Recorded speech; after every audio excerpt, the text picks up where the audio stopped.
Let's move on to the San Francisco 49ers. Obviously, a team that is always hotly tipped to go to the NFC Championship every year.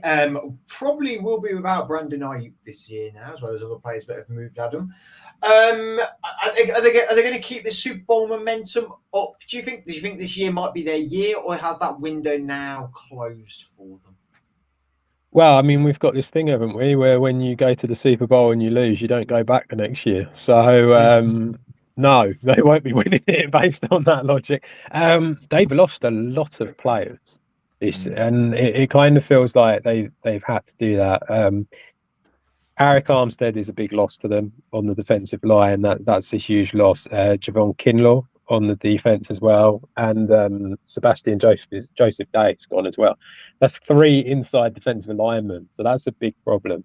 Randy Gregory, Cleveland Ferrell, Chase Young, 3 edge rushers. I mean, that's a lot to lose on your defense. All of that, that's quite significant.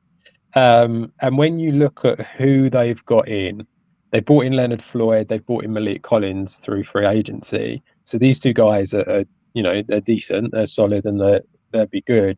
When you look at the rookies, there's not so much there. It kind of felt like in the draft they didn't really address that so much, and so it does kind of feel defensively they might not be as strong as what they have been in the past.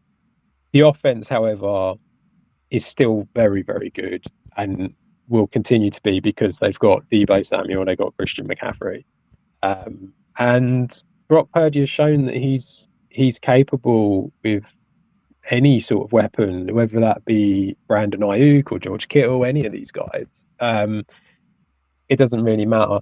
I did really like their draft. I thought their draft was really good. Ricky Pearsall, I think, could be a very good wide receiver in time. Renardo Green is a corner that they probably could do with, so that's all right.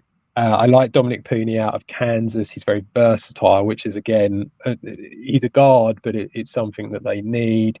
Isaac Guerendo, the running back out of Louisville, to me, he's just kind of like a cheap CMC. So it's like if he does go down, he will be ideal in the passing game and it will work really well. At the end of the day, they're still a Super Bowl contending team. They will contend. They should do well in this division. They should probably win this division. Despite of how strong it is.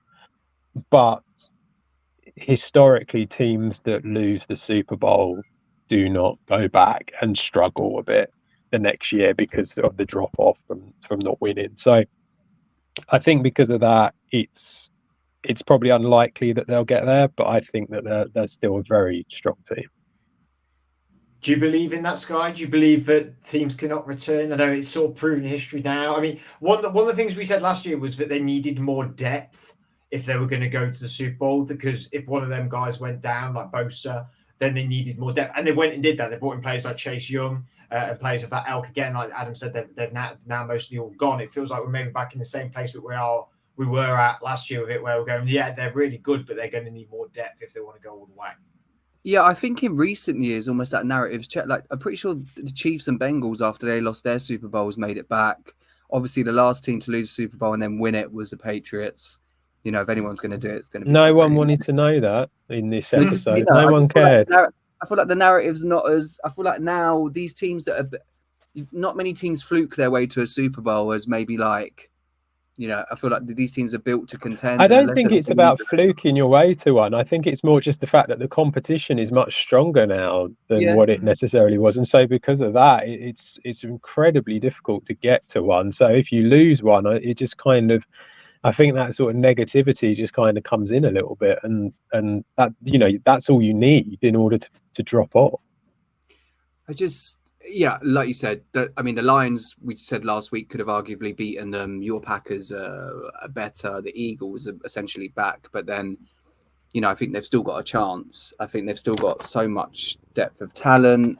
The reason I'm so high on the 49ers because I feel like they play football the right way. Like, Fred probably knows what I'm going to, you know, the Christian McCaffreys, Trent Williams, George Kittle, Warner, Bosa, all these guys are great players. They're gladiators.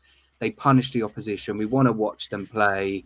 Their uniforms are cool. I was going to say sexy. Everything's sexy today. You know, they just play old school, but with a finesse, like a modern day finesse. And I just think it's crazy to me that, and this is not taking away anything for the Rams or Seahawks who won a Super Bowl, but it's crazy to me that the 49ers haven't won one since bloody 1995. You know, in the NFL top 100, there are 9 players in the top 100. Brock Purdy last year, people saying game manager, he led them back from second half deficits in both the divisional round and the championship game. Like, I would say for me, he is a top 10 quarterback. People only overlook him because of the talent. I think even if they lose Brandon Aiyuk, I know Adam spoke about Ricky Purcell, the guy they got from Arizona, Jacob Cohen, you know, he's made rushing attempts in college. You can see he's got a bit of maybe like a versatile Deebo Samuel-esque about him. So these picks have been well thought out. I guess the only thing with the Niners, where I look at their schedule, there's a thing before their week 9 bye where they play the Chiefs and the Cowboys.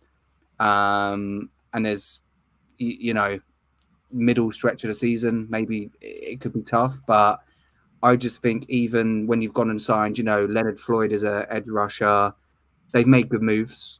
And I think with a head coach like that, with Shanahan, you're always in the mix.